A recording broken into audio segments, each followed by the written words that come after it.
Who doesn't wish for the silver bullet investment? The investment that makes you enough money that it meets all your financial needs. The massive iconic technology companies have such stories, often with a brilliant entrepreneur taking the limelight. Interestingly, many of these tech companies had venture capital funding which invested into them in their early stages. So the venture capital funding helped to grow them astronomically to achieve the dominance and the size they are today. Scott Kupor, the managing partner of the venture capital company, and Andreessen Horowitz, goes a long way in explaining the venture capital ecosystem in the book, The Secret of Sand Hill Road. Andreessen Horowitz is based in Silicon Valley, which is the state of California in America. Many other venture capitalists are located along Sand Hill Road. That's the book's title, The Secrets of Sand Hill Road. Silicon Valley is well known in the investment community for its focus on technology investment. Many large, successful technology companies got their funding at some point from venture capitalists in Silicon Valley. The book is about the following: the importance of venture capital finance in the investment world, the partnership and relationship between venture capitalists and the entrepreneurs at their back, how venture capitalists identify the next big thing in tech, the typical financial terms and conditions used to fund technology businesses, what factors entrepreneurs should consider when choosing the right venture capitalist. So it goes both ways. It's not only about the venture capitalist liking the entrepreneur, it's the other way around too. And lastly, what entrepreneurs need to do when pitching the business ideas for venture capital funding. What I loved about the book is that the author gives insight in some of the investment that they did, the specific factors that attracted them into the investment, what made them successful, how they exited some of the investments. One of the investments that was made was on a company called Lyft, a vehicle hire company very similar to Uber. Lyft managed to pitch successfully to its investors that they must not look at the size of the taxi market as it is. Indeed, Lyft was going to increase the size of the taxi market using the vehicle ride app. This is due to the convenience it gives to the customers as they request a vehicle on their smartphone. It seems obvious now when we can see the significant impact of Lyft and Uber on the taxi industry. However, this was still early days, and the investors who saw the future have been rewarded handsomely. Remember, this is insight into what's happening at the respected venture capitalists in Silicon Valley. A lot of this information would not otherwise be readily available to many of us.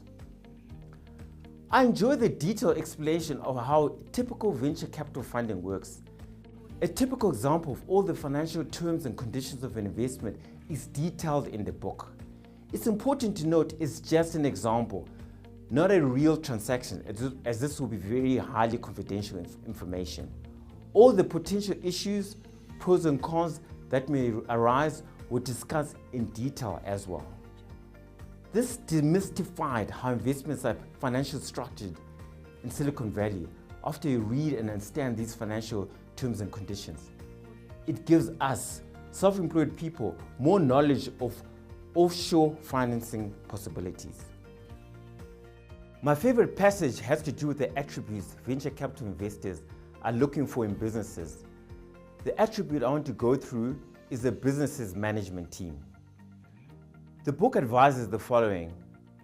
Once you establish that the market opportunity is in fact big, the real question for a VC, which stands for venture capitalist, now becomes why you? That is, why do I want to back the set of entrepreneurs versus waiting for the next set that might walk into my office tomorrow tackling the same idea? After all, ideas are a dime a dozen. Execution is what sets the winners apart from the pretenders. Recall that there is not a lot for a VC to diligence at an early stage. Much of the analysis is qualitative. But team is one area where VCs can truly dig in. As uncomfortable as may be, you need to spend a significant amount of time in your team talking about you as a CEO and the rest of your team. In particular, what makes you as a person uniquely qualified to win the market? Some entrepreneurs are hesitant to do this, and believe that touting one's abilities is a form of self-aggrandizement. But VCs don't see it that way. Rather, they view this as a way to learn about the unique set of skills you have that will make you best suited for the opportunity at hand. It's not an exercise in boasting, but rather an exercise in helping the VCs assess your fitness for the role you're proposing to take. Thus, you should relate your prior accomplishments or experiences to the current business you are pitching. What do they say about your likelihood of success in the current venture? So management is key, coming from the horse's mouth. This is reiterated in an interview I watched of the founder of a Nigerian logistics company called Kupor 360. The company managed to raise funding from Goldman Sachs. In that interview, it came out clearly that offshore investors are happy with the business potential Africa presents. The challenge they find is, can they find the team to take advantage of that potential? This is something we need to put extra effort as we build our businesses on this continent. In a global village, it is important to know how and what offshore financiers are funding. What are they looking for in investments? The Secrets of Sand Hill Road does give insight into how arguably the most successful venture capitalists in this world work. Sometimes I used to wonder, how come no one comes knocking on my door with some of these opportunities? Now I know. There's been talk of setting up a form of Silicon Valley in Africa. It may not all be too far away after all.